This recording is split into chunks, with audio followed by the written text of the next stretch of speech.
Ini kita ini lagi ampar lagi ya. Ini tadi kan terlalu bertumpuk.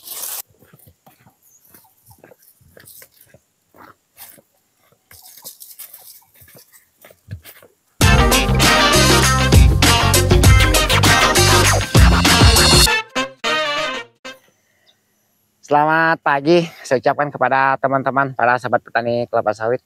Nah, jumpa lagi dengan saya John Kreatif. Di video kita yang kali ini saya sedang melakukan pemupukan pada tanaman kelapa sawit yang masih berusia seperti ini. Nih ya. Nah, jadi ini ceritanya nih baru tanam. Ya, ini harusnya tuh 1,5 bulan baru kita lakukan pemupukan. Nah, jadi hari ini sudah 1,5 bulan. Nah, jadi apa saja pupuknya, bagaimana cara kita melakukan pemupukannya, nanti teman-teman bisa melihat di video ini bagaimana cara kita melakukannya. Nah, ini video ini sering saya bahas tentang pemupukan yang pertama kalinya ya, yang pertama kalinya. Cuma perbedaannya yang kita bahas yang sudah-sudah tentang di lahan ladang ya, lahan padi disertai tanam kelapa sawit. Nah, kalau yang kali ini di lahan menggunakan dengan cara staking. Nah, jadi teman-teman bisa lihat ya di bagian yang dekat sini ya. Nah, tuh. Nah, kalau bagian seberang sana yang agak tinggi itu punya tetangga, itu beda bibitnya. Nah, jadi supaya tidak berlama-lama, yuk kita langsung ke tempat yang akan kita pupuk. Nah, sebelum kita melakukan pemupukan, tentu kita akan tunjukin yang membedakan lokasi ini ya. Nah, ini contoh yang bagian daratnya ya. Nah, sedangkan ini kan contoh di bagian yang agak basahnya. Nah, jadi ini perlu teman-teman pahami. Jika teman-teman misalnya lahannya agak sedikit basah, ini kan masih bukan rawa ya, ada baiknya jangan pangkal tanaman ini terendam. Jadi usahakan diangkat atau ditimbun atau diparit supaya tidak ada air di keliling tanaman ini. Nah, ini sangat penting. Ya, kalau misalnya masih ada air, mendingan stop dulu, nggak usah dipupuk. Ya, karena kalau dipupuk ya percuma. Hari ini kita tabur, mungkin siangnya sudah hilang pupuknya. Nah, ini lahannya ini tidak besar ya. Cuma ini dibuka dengan cara staking. Nah, kalau udah seperti ini kan udah siap dipupuk. Jadi apa saja pupuknya nanti akan saya tunjukin ya. Lalu kita ke lahan yang agak kering. Nah, di daratan. Nah, umumnya itu kan ini biasanya tuh lokasinya miring. Miring ya, seperti ini. Nah, kalau yang ingin betul-betul hasilnya lebih bagus, ada baiknya dibikin yang namanya tapak kuda ya. Cuma yang ini kan tidak kita lakukan karena ini tidak terlalu parah miringnya ya. Tuh, seperti ini. Ini tidak parah ini. Nah, kecuali dia terlalu kuat miringnya. Apa fungsinya dibikin tapak kuda? Ini udah kita bikin, ada sedikit contoh-contohnya untuk tempat pupuknya. Nah, apa fungsinya dibikin tapak kuda? Jadi ketika hujan, pupuk itu tidak mudah longsor. Nah, longsor di bagian bawah situ ya. Nah, tuh. Karena ini lokasinya agak miring. Ya, cuma ini kan tidak terlalu parah. Nah, itu yang membedakannya. Lahan bukit dengan lahan datar. Nah, jadi contoh bibit yang tadi seperti itu ya, kawan-kawan. Ini bibitnya lebih 1 tahun ini. Nah, kenapa dipangkas? Nah, ini sering pertanyaannya. Yang sering muncul ini biasanya. Kalau tidak dipangkas, kalau bibit sudah sebesar ini ya, tentu yang nanamnya itu kewalahan. Nah, karena daunnya tuh sangat mengganggu. Nah, bukan berarti dipangkas itu jelek, tidak apa-apa. Ya, kalau menurut kita, karena sudah-sudah pun sering kita lakukan bibit sistem dipangkas. Nah, jadi seperti ini. Apalagi ini lokasinya agak-agak rawa, agak-agak basah ya. Kalau bibitnya kecil ini, wah kayaknya perawatannya tuh lebih ketat, sering diintai. Nah, jadi terkadang ada hal-hal yang tidak kita inginkan itu mengganggu tanaman kita yang masih muda seperti ini. Nah, jadi di bagian daratnya lagi. Nih, yuk kita lihat dulu.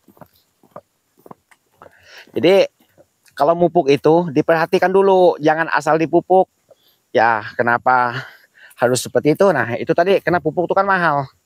Jangan asal buang, jangan asal tebar. Nah, tentu teknik pupuk itu pun banyak cara, tergantung bibit, tergantung lokasi. Nah, jadi kita akan tunjukin apa saja contoh pupuknya di situ tadi, di mobil tadi contoh pupuknya. Nah, kita pakai nitrogen ya, nitrea. Nah, ini nitrea yang ada di kalung itu. Cukup pakai urea saja. Nah, jadi tuh teman-teman, kalau untuk yang masih seperti ini ya, ini baru 1 bulan lebih sedikit setelah tanam. Apa saja pupuknya? Nah, supaya tidak kebanyakan cara, ketika kita melakukan penanaman awalnya itu, kita lakukan pupuk lubang tanam. Apa pupuknya? Yaitu pupuk RP, rock fosfat, dibagi lubang tanamnya. Setelah kita tanam selama 1 bulan atau 1 bulan lebih, langsung kita susul dengan pupuk ini tadi. Nah, ini yang lebih mudahnya. Ada juga yang menggunakan pupuk NPK 1616. Ada juga yang habis ditanam setelah 1 bulan dilakukan dengan pemupukan dolomit. Ada juga, itu tergantung keadaan tanaman kita. Kalau seperti ini kan ya langsung saja tidak apa-apa, langsung urea. Nah, karena kita di sini menunjukkan sesuatu yang agak mudah supaya tidak mempersulit kawan-kawan, biar tidak banyak mikir. Nah, jadi ini kita tunjukin hal yang lebih mudah. Nah, karena yang kita bicarakan di sini, kita ngomongin tentang yang sudah-sudahnya ya, karena udah ada yang berhasil juga. Bukan kita sok-sok menggurui ya, karena ada komentar kawan-kawan itu bilangnya harusnya tuh mesti lebih banyak belajar dulu baru ngajar orang. Nah, itu terkadang kita tuh lalu segan mau memberi gambaran kepada teman-teman yang pemula itu, karena adanya kata-kata demikian oleh orang-orang yang tidak mau berbagi ilmu, berbagi pengetahuannya. Ya, kalau kita jujur saja, ini berdasarkan sesuai apa yang kita kerjakan ya. Ini ya untuk teman-teman yang nonton fungsinya ini. Ya, kita pun tidak menjerumuskan teman-teman supaya kita sama-sama berhasil. Nah, jadi itu contoh seberang sana. Ada yang sudah usianya 20 bulan tuh. Dulunya pun kita lakukan seperti itu ya.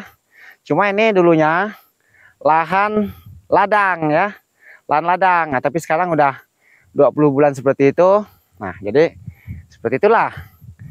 Nah, jadi berapa dosisnya ya dalam pertanaman per pohon. Nah, ini saya bilang tadi, ini tergantung tanamannya ya, tergantung tanamannya. Nah, ini kan yang usianya lebih 1 tahun nih bibit ya. Nah, kalau kita ya, ini 150 sampai 200 gram ya, cuma tidak boleh terlalu dekat, tidak boleh terlalu jauh juga. Nah, ini kira-kira ya dekatnya berapa ya, kurang lebih 1 jengkal ya, sekitar 20 cm dari pangkal tanamannya. Jauhnya berapa? Ya jauhnya ya kurang lebih ya paling jauh 50 cm. Nah, karena ini kan akarnya masih dekat di bagian sekeliling tanaman ini. Nah, jadi ini contohnya yang dipupuk dengan dosis 150 gram sampai 200 gram. Nah, lalu ada yang mengatakan jika tanamannya masih kecil, seperti apa kecilnya dan dosisnya seperti apa. Nah, itu saya pinjam dulu ini. Ini lahan tetangga, lahan saudara ya. Tuh, kan bibit tuh ada seperti ini. Biasanya tuh yang kawan-kawan tanam. Nah, ini sudah dilakukan tapak kuda kecil-kecilan ya. Aneh, karena ini kan untuk contoh. Kalau yang masih seperti ini, ya ini 100 gram pun sudah cukup. Nah, ini yang sangat hati-hati, tidak boleh terlalu dekat kalau melakukan pemupukan. Karena bibitnya masih seperti ini. Nah, ini yang membedakannya. Kita tidak bisa berpatokin misalnya di petunjuk itu harus 150 gram. Ya, kalau bibitnya kecil bagaimana? Kalau bibitnya besar bagaimana? Nah, itu kan contohnya orang makan ya. Kalau orang dewasa sama anak kecil itu kan ya porsi makannya kan berbeda. Ya, kalau dia masih kecil tentu porsi makannya itu kan sedikit. Nah, kalau seperti ini kan tertingginya 100 gram pun sudah jadi. Kalau menggunakan pupuk yang namanya urea ya, yang memiliki unsur kandungan nitrogen yang tinggi ya, 46%. Nah, jadi ini perlu dipahami. Terkadang ada yang gosong nih, mupuk tanamannya masih usia seperti ini. Nah, ya, tuh contohnya. Nah, jadi cara nebarnya cukup seperti ini saja. Ini sudah kita takar ya. Satu pohonnya itu kurang lebih 200 gram. Terbanyak ya. Paling kurang 150 gram. Nah, jadi seperti ini cara kita nebar ya. Nah.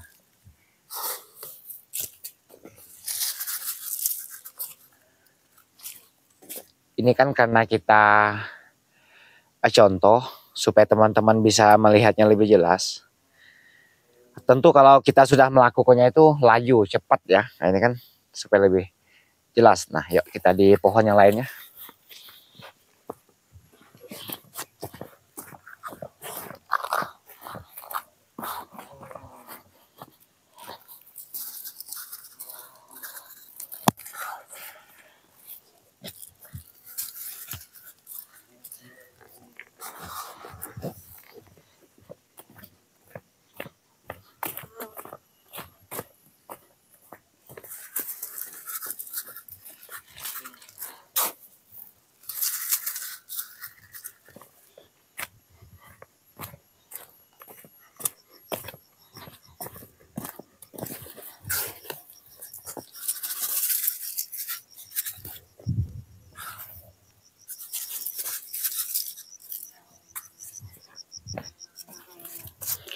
Nah, jadi untuk teman-teman jika menemukan yang miring ya, yang miring seperti ini, ya ada baiknya kita bantu tahan, ditahan pakai kayu gini. Nah,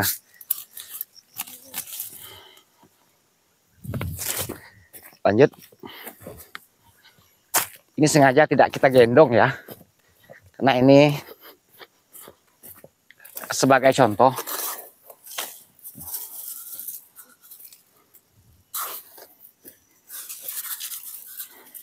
Nah, kenapa kita lakukan 2 kali ya, 2 kali penebaran dengan takar yang kecil, supaya dia ngampar, supaya dia tidak bertumpuk. Umumnya itu kalau satu cedok langsung misalnya 150 gram sampai 200 gram bertumpuk dia. Ya tergantung teman-teman sih ya, kalau yang sudah paham sih ya mungkin bisa menebar seperti ini. Nah, yang tidak mau kita itu kan dia tuh bertumpuk kayak cincin gitu. Nah, contoh seperti ini. Ini sering saya temukan. Misalnya ya, misalnya. Kayak ini aja, yang agak tinggi nih. Saya akan peragakan.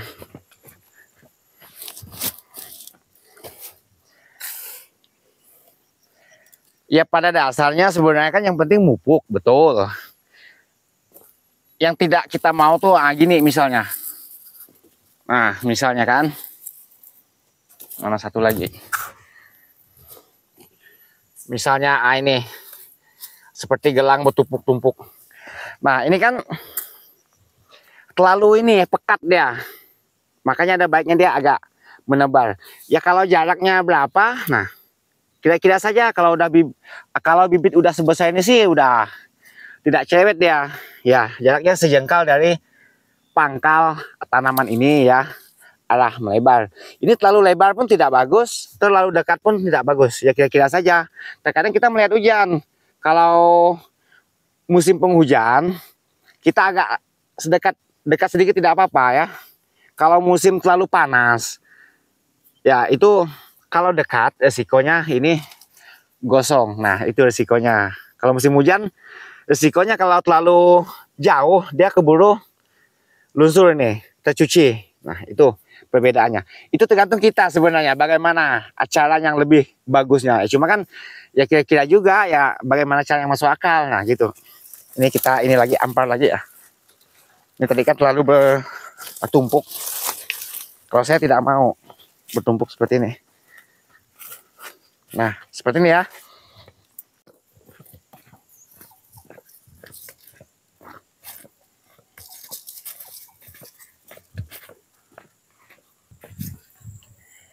Oke, kawan-kawan. Nah, kita berteduh dulu karena udah siang. Agak panas ya. Nah, jadi seperti itulah tadi acara menurut yang biasa kita lakukan. Nah, jadi untuk teman-teman, yang pertama tadi itu kan kita lihat dulu posisi lahannya seperti apa ya kan. Misalnya terendam, kita bikin tapak timbun dulu. Misalkan di tempat yang miring, kita bikin yang namanya tapak kuda dulu. Yang supaya apa? Yang supaya pupuknya itu tidak mudah lunsur. Nah, itu kalau di tempat yang miring. Oke, videonya kita akhiri sampai di sini dulu. Hanya ini video yang bisa saya sampaikan. Semoga video ini bisa memberi manfaat untuk teman-teman para sahabat petani kelapa sawit. Harapan kita, para petani kelapa sawit, semoga apa yang kita tanam bisa tumbuh sesuai yang kita harapkan. Jangan lupa, kita tetap semangat sebagai seorang petani mandiri. Oke, sukses. Sukses bersama untuk petani kelapa sawit.